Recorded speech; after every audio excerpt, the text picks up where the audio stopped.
Amen. Donc, nous allons commencer notre série. Comme j'ai eu à le dire, c'est une série sur la chirurgie du comportement.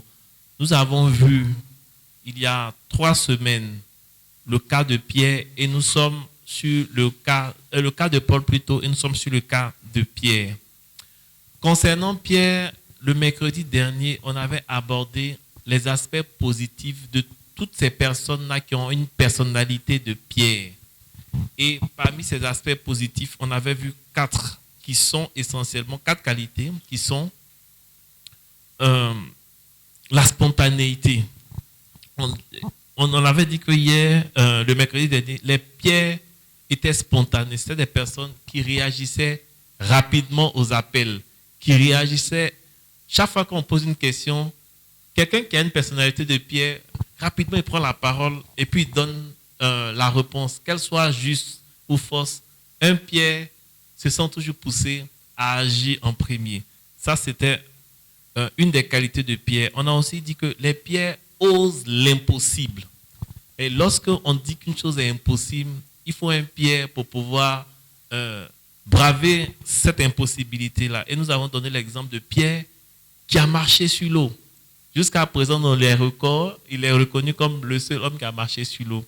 Amen. Et on avait dit que les Pierres avaient une forte intuition. L'intuition, c'est ce qui te permet de percevoir des choses sans une explication rationnelle. Tu ne peux pas démontrer que A plus B est égal à C, mais tu sais que tel que ça arrive, ça risque de bien se passer ou bien ça risque de mal se passer. Et on avait dit que les femmes avaient une forte intuition, tant et si bien qu'elles peuvent donner des conseils à leur époux, à leurs frères, à leurs amis, à leurs soeurs pour dire tel monsieur ou bien tel ami que tu fréquentes, il est de bon augure mais n'est pas de bon augure. Amen. Et enfin, on avait dit que les Pierres étaient des leaders, de grands leaders.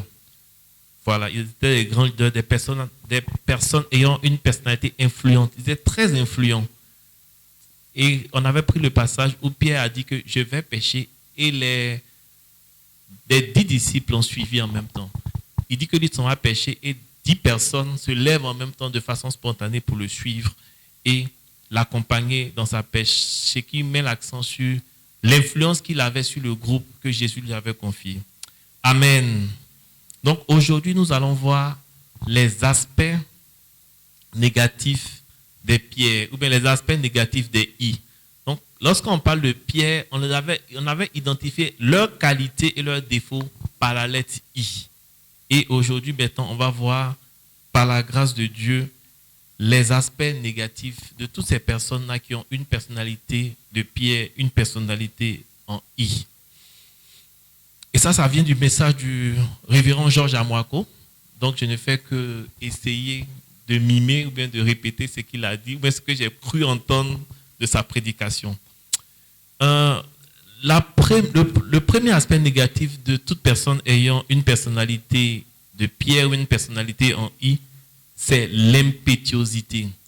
C'est-à-dire le caractère violent, le caractère rapide de l'action. Lorsque Pierre est quelque part, il est prompt à agir, il est prompt à réagir. C'est-à-dire, on ne lui demande pas pardon pour agir. Chaque fois qu'il y a l'action, Pierre est là. Et pour cela, on va prendre nos Bibles dans Luc 9, à partir du verset 33. Luc 9, à partir du verset 33.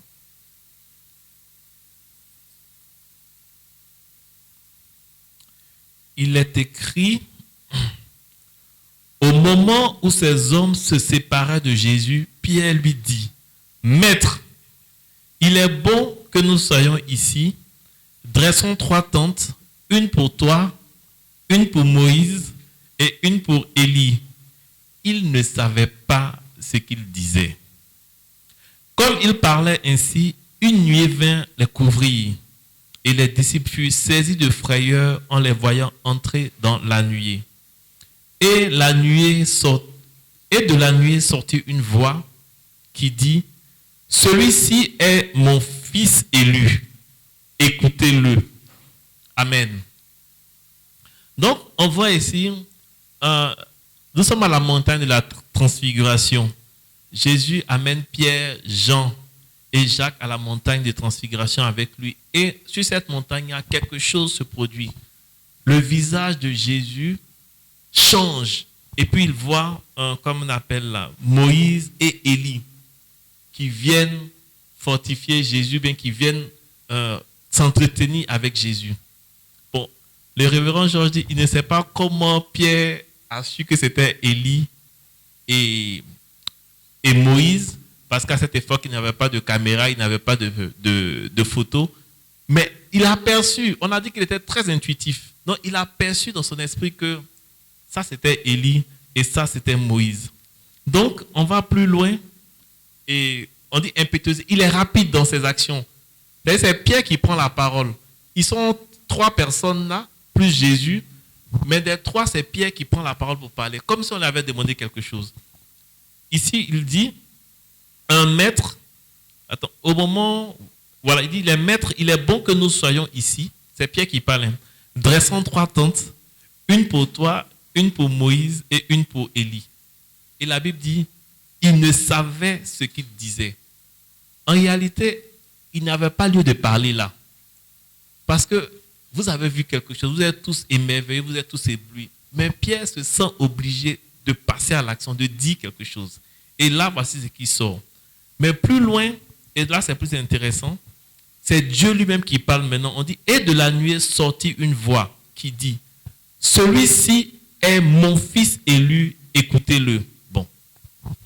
Dieu dit, celui-ci est mon fils élu, écoutez-le.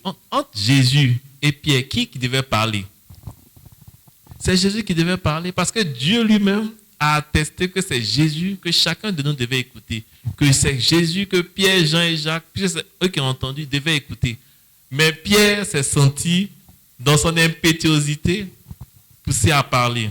Et ça, c'est un des défauts de toutes ces personnes-là qui ont une personnalité en I ou bien une personnalité de Pierre. Amen. Le deuxième aspect négatif des personnes ayant des personnalités en I, ils sont incohérents et insaisissables. On va prendre Matthieu 16. Matthieu 16, à partir du verset 18, il est écrit, « Et moi je dis que tu es Pierre, et que sur cette pierre je bâtirai mon église, et que les portes du séjour des morts ne prévaudront point contre elle. Je te donnerai les clés du royaume des cieux. Ce que tu lieras sur la terre sera lié dans les cieux, et ce que tu délieras sur la terre sera délié dans les cieux. » Alors, il recommanda aux disciples de ne dire à personne qu'il était le Christ. Dès lors, Jésus commença à faire connaître à ses disciples qu'il fallait qu'il allât à Jérusalem, qu'il souffrit beaucoup de la part des anciens, des principaux sacrificateurs et des scribes, qu'il fut mis à mort et qu'il ressuscita le 3e jour. Pierre, toujours, l'ayant pris à part, se mit à le reprendre et dit, « À Dieu ne plaise, Seigneur, cela ne t'arrivera pas. » Mais Jésus, se retournant, dit à Pierre, « Arrière de moi, Satan, tu mets en scandale, car tes pensées ne sont pas les pensées de Dieu, mais celles des hommes. » Amen. Donc on dit quoi? Ils sont incohérents et insaisissables. Voici un monsieur qui a eu, on peut dire, la révélation du siècle. Savoir que c'est Jésus-Christ qui est le Christ. C'est Jésus qui est le Christ. Loin, le Messie que tout Israël attendait. Ils étaient 12 là. Jésus pose la question, qui dites-vous que je suis? Ils ont commencé à épiloguer. Ils disent, certains disent que tu es ci, d'autres disent que tu es ça. Et Pierre, dans la foulée, quand Jésus l'a posé directement la question à ces 12, il dit, mais vous là même là, qui dites-vous que je suis? Pierre, poussé par l'Esprit, a dit, tu es le Christ, le Fils du Dieu vivant. Et Jésus lui dit, ce ne sont pas la chair et le sang qui t'ont révélé ces choses-là, mais c'est mon Père qui en est dans les cieux. Et il fait une belle déclaration comme ça. On dit la déclaration du siècle. Mais regardez, quelques versets plus tard, Jésus raconte maintenant qu'il va mourir, etc., etc. La Bible dit que Pierre l'a repris, c'est-à-dire en tant que grand frère pour dire, petit frère, il faut laisser ça. Ce que tu dis là, tu n'es pas bien inspiré parce que Dieu ne peut pas te parler comme ça. Et la Bible nous dit que Jésus lui a dit, arrière de moi, Satan. Jésus a dit à Pierre, arrière de moi, Satan. Parce que Jésus a vu dans les agissements de Pierre l'œuvre du diable. Parce que c'est le diable qui ne veut pas la croix. C'est le diable qui combat le message de la croix. C'est le diable qui combat le message du salut des âmes. Donc, quand Pierre a repris Jésus, automatiquement, celui-ci a vu un agent utilisé par le diable pour empêcher la mission. Donc, les pierres, la plupart des pierres, ils sont incohérents et insaisissables. D'après le révérend Georges dit, lorsqu'il y a un pierre dans une église, il va venir draguer une sœur pour dire, proposer des fiançailles à une sœur, que c'est toi qui es la sœur la plus parfaite, tout ça. Et une semaine plus tard, il voit une autre sœur, il la drague. 2 semaines plus tard, une autre sœur. Donc, les pierres, ils sont volatiles en fait. Ils ne sont pas stables. Et le révérend Jean dit qu'ils sont bons à l'intercession. Ils sont bons à l'intercession.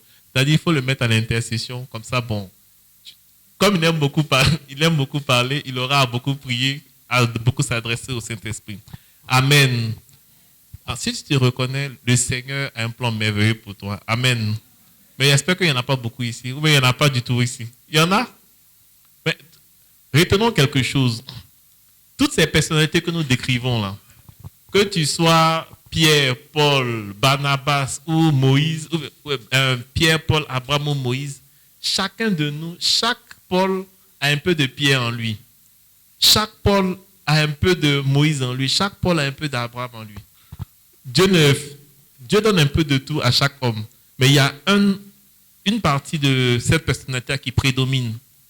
Amen. Il y a une personnalité qui est dominante. Les autres sont récessifs. Amen. Donc voilà. Ils sont incohérents et insaisissables. Amen. Et la troisième chose, parlant toujours des aspects négatifs de Pierre, on dit ils sont imprévisibles. Ah là, c'est extraordinaire. C'est-à-dire, ils apparaissent ou ils interviennent là où on ne les attend pas. Là où il n'y a pas lieu de discuter, là où il n'y a pas lieu de parler, c'est là les pierres interviennent. Vraiment, on ne s'attend jamais à leur réaction. Et on va lire Matthieu 26. Matthieu 26.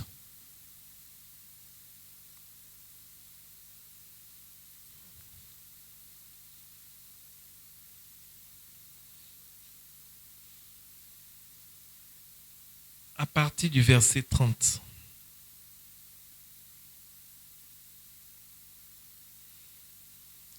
Il est écrit, après avoir chanté les cantiques, il se rendit à la montagne des Oliviers. Alors Jésus leur dit, je serai pour vous tous cette nuit une occasion de chute.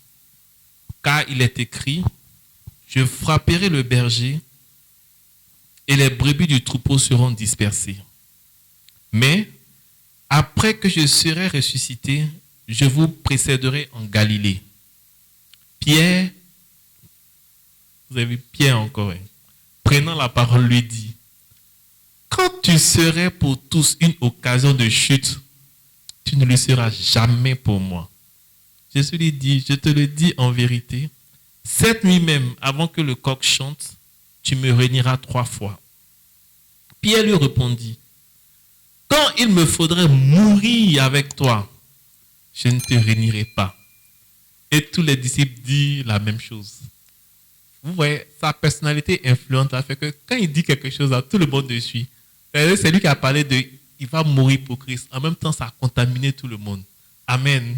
On dit, tous les disciples disent la même chose. C'est-à-dire, eux tous, ils ont dit que même s'il faut mourir avec Christ, ils vont le faire aujourd'hui.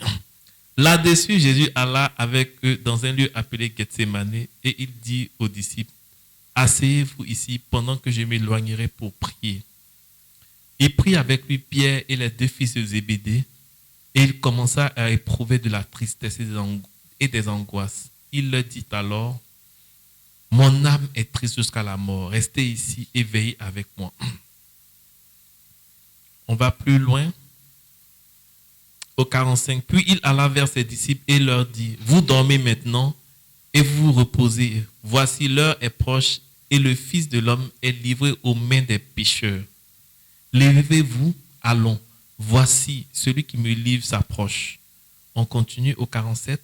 Comme il parlait encore, voici, Judas, l'un des 12, arriva et avec lui une foule nombreuse armée d'épées et de bâtons, envoyée par les principaux sacrificateurs et par les anciens du peuple.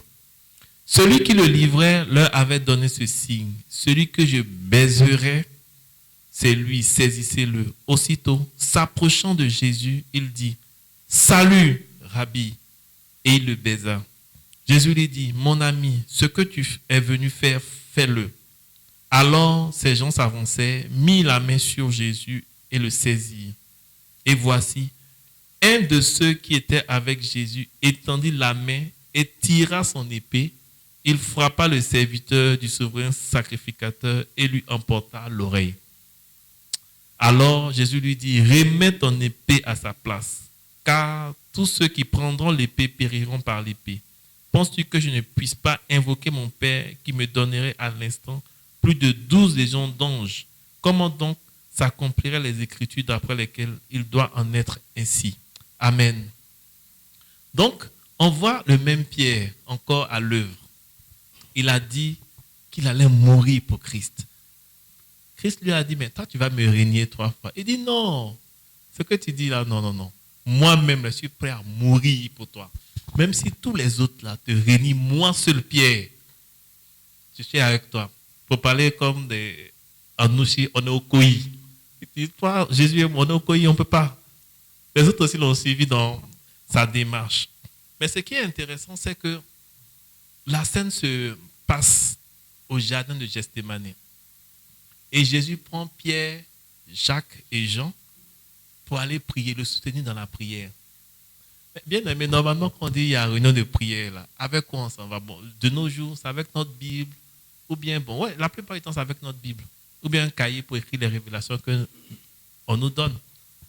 Mais le révérend Daganan, Béni Daganan, nous a fait remarquer que c'est Pierre qui est parti dans un jardin de prière avec un couteau. Il est le seul gars, le seul intercesseur. Voilà, il prie toujours. On dit on doit le mettre à l'intercession. Il est parti dans un jardin de prière. On dit, viens prier, viens me soutenir dans la prière. Et puis lui, il vient avec un couteau. C'est comme tu dis à ton camarade, viens me soutenir dans la prière. Et puis il vient avec une calache. Ou bien un lance-roquette. Ça vient chercher quoi ici? On ne savait pas, il avait caché ça. Et lorsque les gens, comme on appelle, les Romains viennent, les sacrificateurs suivis des légions romaines viennent arrêter Jésus, automatiquement son caractère imprévisible et impétueux apparaît. On ne lui a rien demandé. Il sort un couteau et puis il tranche l'oreille d'un des serviteurs des sacrificateurs. Il faut que Jésus recolle l'oreille du monsieur. Et là encore, ça nous montre à quel point, lorsque tu es dans le péché, tu es aveuglé, quoi. Parce qu'un miracle comme ça, ça ne s'était jamais fait. Mais tellement les gens étaient aveuglés par leur haine, la haine qu'ils avaient pour Jésus, ça ne leur a rien dit. Que quelqu'un qui saigne de l'oreille, quand on vient fraîchement de couper l'oreille, on prend au col, il voit tout ça, mais il faut qu'il meure. Bien aimé, lorsque nous sommes, comme on appelle, endurcis par le péché, il y a des choses qui comme on appelle là, que nous ne percevons plus au Saint-Esprit. On est plus sensible à la voix de notre conscience. On est plus sensible à cette voix du Seigneur qui nous appelle chaque jour. Et ça a été le cas des pharisiens ici. Pierre coupe l'oreille d'un de leurs serviteurs. Jésus colle cette oreille-là. Un des miracles que Jésus fait devant eux. Mais bon, on a décidé qu'il meure, il faut qu'il meure. Et ils vont accomplir leur triste besogne. Donc, on en revient au cas de Pierre. Il est imprévisible. Personne n'avait prévu que Pierre allait prendre un couteau ce jour-là, ou bien à cette heure-là, pour aller au combat. Parce que tout le monde était, comme on appelle, parti soutenir Jésus. Mais lui, il s'attendait à un combat. Le révérend Jean dit que c'est son côté intuitif là qui a fait que, bon, il s'est dit que cette nuit, la façon le monsieur là passe, ça va chauffer, donc il faut que je m'apprête. Donc lui, au lieu de combattre spirituellement, puisque, comme on appelle, la Bible nous dit que les armes avec lesquelles nous combattons ne sont pas charnelles, mais elles sont spirituelles. Au lieu de combattre spirituellement, lui, il est venu à son couteau tranquillement. Et il était prêt au combat. Il a démontré qu'une fois de plus, il est imprévisible et il est impétueux. Amen. Toujours dans ce, comme on appelle, dans ce pan de caractère qui est l'imprévisibilité, quand Jésus lui a dit qu'il allait le régner, il a juré tout ça, qu'il n'allait pas le régner. Et lorsque le moment est arrivé, il a commencé maintenant à le régner. D'abord, une petite fille. Il dit non, il ne le connaît pas. Après, il dit non, il ne l'a jamais connu. Non, là, et puis maintenant, la troisième fois même, il dit, on dit Neni Allah, c'est-à-dire moi et puis Dieu. Il dit Neni Allah. Les enfants vont plus le dire. Il dit Neni sans prêt, là, ça veut dire moi le tonnerre.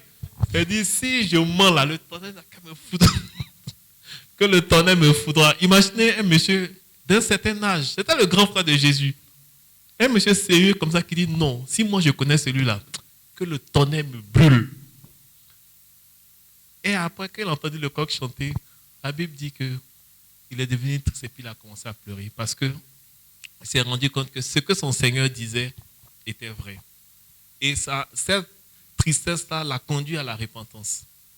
Parce que la repentance, selon Dieu, ça produit, comme on appelle là, de bonnes œuvres. Ça produit la vie. Il s'est repenti et on a vu ce que le Christ a fait à travers Pierre. Amen. Donc, normalement, lorsque Pierre a fait toutes ces choses, il a régné Jésus alors que Jésus lui a dit que tu allais me régner. Il a quand même fait cela. Il a abandonné Jésus au moment où Jésus avait le plus besoin de lui. Normalement, si c'est nous, est-ce qu'on allait avoir le courage de confier à un tel individu, aussi instable, aussi imprévisible, puis aussi impétueux, notre Église? C'est-à-dire, la chose pour laquelle tu es venu mourir, là, tu confies ça à un monsieur aussi instable et imprévisible. Est-ce que si c'était nous, on allait le faire? Mais Jésus, pourtant, il l'a fait. C'est-à-dire, Jésus ne voyait pas le côté impétuosité de Pierre. Il ne voyait pas le côté imprévisible. Il ne voyait pas le côté instable. Mais il voyait le futur leader de l'Église qu'il allait bâtir. Amen. Et le révérend Georges nous a fait remarquer que lorsque Dieu nous regarde, il ne voit pas tous nos mauvais côtés, il ne voit pas tous nos mauvais caractères. Il voit la destinée qu'il a pour nous. C'est la raison pour laquelle, quelle que soit la profondeur du trou dans lequel tu te trouves, quel que soit le degré de bassesse dans lequel tu te trouves, le Seigneur, il regarde à la mission qu'il a pour toi. Il regarde aux promesses qu'il a eu à dire sur ta vie. Si le Seigneur a dit que toi, il va te faire de toi un pasteur de 10 000 églises, ce n'est pas parce qu'aujourd'hui tu te retrouves, comme on appelle, empêtré dans toutes sortes de dettes, de difficultés, de scandales, que le Seigneur n'est pas capable de réaliser cette promesse. Pierre a trahi Jésus, c'est-à-dire Jésus, Dieu incarné, il a trahi Jésus. Mais Jésus n'a pas détourné son regard de Pierre. Aujourd'hui, il n'y a pas un pays, mais rassons les pays, à part les pays arabes, où il n'y a pas une place Saint-Pierre. Il y a Saint-Pierre, Saint-Pierre de Rome, pharmacie Saint-Pierre, San Pedro en Côte d'Ivoire. Il y a toujours une référence à Pierre quelque part. Quelqu'un dont on ne vendait pas cher la peau. Mais voilà ce que le Fils de l'homme, Jésus-Christ, a pu réaliser à travers Pierre. Amen. Donc c'est la chose que le Seigneur veut faire à travers cette série de messages que nous faisons sur la chirurgie du comportement. Le Seigneur veut ôter tous les aspects négatifs de notre comportement afin de nous amener à la destinée qu'il a prévue pour chacun de nous. Que Dieu nous aide à pouvoir intégrer tout ce qui nous communique tous les mercredis. Amen. On va toujours continuer. On dit les I, ça c'est le 4e point. Ils sont impulsifs. Ils sont impulsifs. C'est-à-dire rapidement, quoi. Ils se mettent en mouvement. Mais quand on dit quelqu'un est impulsif, il ne réfléchit pas avant d'agir. Il agit, mais il dit, mais qu'est-ce que je viens de faire? On m'a raconté l'histoire d'un monsieur. C'est une histoire vraiment. C'est une histoire, c'est pas vrai.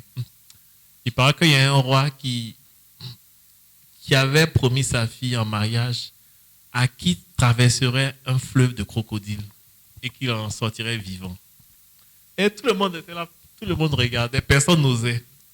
Et puis il y a un monsieur qui a poussé son ami.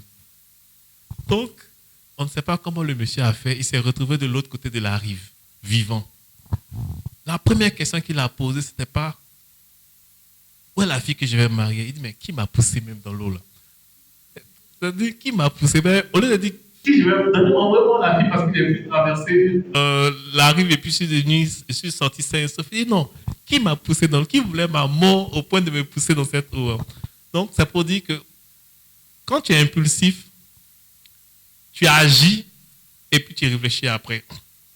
Quelqu'un qui est impulsif, par exemple, lorsque on va lancer un appel qui veut donner 100 000, ou bien 200 000, 300 000, ou bien 10 millions, un Pierre qui est impulsif va se lever. On va dire Amen, bénissons le Seigneur pour leur vie. Et puis après, maintenant, lorsqu'il va s'agir d'encaisser le blé, on ne les voit pas. Il dit, mais est-ce qu'elle dit que je ne donne pas? Je vais donner. Il fallait que quelqu'un se lève.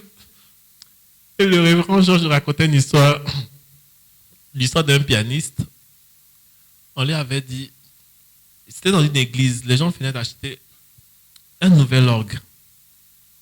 Et on dit, quel est le frère que le Seigneur a béni qui sait jouer l'orgue? Personne ne se lève. Quel est le frère? Dieu n'a pas béni un frère ici. Et puis il y a un qui s'est levé, ils ont commencé à clamer, bénissons le Seigneur, alléluia. Donc le monsieur vient, la voix de la destinée, le groupe musical se place là. On chante, la musique va à droite, les voix vont à droite. Et puis le pasteur a dit, frère, qu'est-ce qui se passe? Tu n'as pas dit que tu sais jouer? Il dit, mais pasteur, j'ai dit je sais jouer, il n'a pas dit je sais bien jouer. Il dit, je n'ai pas dit je sais bien jouer. Sinon, ce que je fais là, je joue, mais je ne joue pas bien. Donc on dit, il faut t'asseoir. Le jour que le pasteur nous a dit ça, on s'est bien marié. Donc, on continue toujours. On dit dans la création, il y a deux mots. Il y a le créer et il y a le faire. Le créer, c'est en un jour. Dieu nous a créé en un jour. Mais le faire, là, le devenir, là, ça prend longtemps. C'est la raison pour laquelle on ne doit pas rejeter nos frères qui tombent, nos frères dans la foi qui tombent, ou même nos enfants, dans nos maisons. Il y a des personnes qui font toujours des bêtises, mais qui ont toujours une patte à l'envers. Ces personnes-là, quand on les voit, on se dit, non, toi, ton sort est scellé, tu n'iras pas loin. On dit, oh, lui, il fait toujours des bêtises, lui, il casse toujours les choses. Mais Dieu voit au-delà des choses. Parce que la transformation, ça prend du temps. La transformation, ça prend du temps. Et on a vu Pierre qui était devenu impétueux, fougueux, qui était imprévisible. Dieu a fait de lui quelqu'un de stable. Tant et si bien que l'église tout entière, lorsqu'on parlait des piliers de l'église de Jérusalem, c'était Pierre. Il n'était plus l'imprévisible, il n'était pas la personne qui se levait de façon spontanée, qui agissait sans réfléchir, mais il était devenu une référence, une colonne dans l'église de Jérusalem. Et la première personne toujours à prendre la parole dans le livre des Actes des Apôtres, c'est Pierre. C'est lui qui a prêché le premier. Et on a vu qu'à sa prédication, il y a eu plus de 3000 et 2000 personnes, 5000 personnes qui sont converties. C'est ce que Dieu veut faire pour chacun de nous. Dieu ne désespère pas de nous. Dieu ne désespère pas de nous. Il a l'objectif précis et clair qu'il a pour chacun de nous. Et à nous d'entrer dans les plans du Seigneur. Si nous tombons, relevons-nous. Si nous sommes à terre, relevons-nous. Amen. Ce n'est pas la peine de se coucher. Parce que si tu te couches, tu vas dormir. Amen. Que Dieu nous garde. Il dit ce que Dieu a dit sur notre vie. Ce que Dieu a déclaré par la bouche de ses serviteurs. Ce que Dieu a déclaré à travers sa parole sur la vie de chacun de nous. Cela va s'accomplir. Amen. Je ne sais pas quelle est la promesse qu'on t'a faite. Je ne sais pas quelle est la promesse que le Seigneur t'a faite. Mais sache que si c'est Dieu qui a dit ça, cela va s'accomplir. Amen. Si c'est Dieu qui a dit, cela va s'accomplir. Amen. Donc, ma prière pour chacun de nous, c'est que toutes les promesses du Seigneur s'accomplissent et se réalisent pour chacun de nous au nom de Jésus-Christ de Nazareth. Amen. On va se lever et on va prier le Seigneur. On va lui dire que on a des traits de caractère de Pierre en nous. On va lui dire que nous voulons être à l'image de la statue parfaite de Christ. Nous, on veut ressembler à Christ dans tous les aspects de notre comportement. On veut ressembler à Christ dans tous les aspects de notre personnalité. Mais lui qui est notre Dieu, lui qui est notre Père, et qui a pu transformer le pierre que nous venons de décrire en pierre positive, qu'il le fasse pour chacun de nous. Prions le Seigneur et demandons-lui cette grâce. Ô Seigneur, nous te prions et nous bénissons ton nom. Nous te disons merci, Seigneur, parce que tu viens de nous montrer combien de fois tu es bon pour chacun de nous. Seigneur, c'est toi qui transformes. Et tu veux transformer la vie de ma sœur. Tu veux transformer ma vie. Tu veux transformer, Seigneur, la vie de mon frère. C'est la raison pour laquelle tu nous soumets, Seigneur, à ces enseignements. Seigneur, nous nous livrons à toi, esprit, corps et âme, Seigneur. Et nous prions que dans ton amour et dans ta bonté, tu ôtes tout ce qui n'est pas de toi dans nos vies. Ôte, ô notre Dieu, notre roi, tout ce qui nous éloigne des objectifs que tu nous assignes. Seigneur, tes plans pour chacun de nous sont des plans glorieux.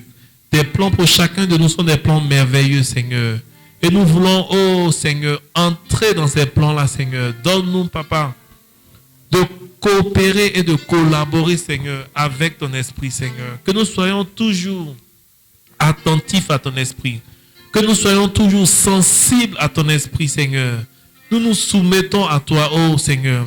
Merci de nous rendre semblables à Christ, Seigneur. Que chaque jour que nous passons en ta présence, que mercredi après mercredi, Seigneur, nous puissions davantage ressembler à ton Fils Jésus-Christ de Nazareth.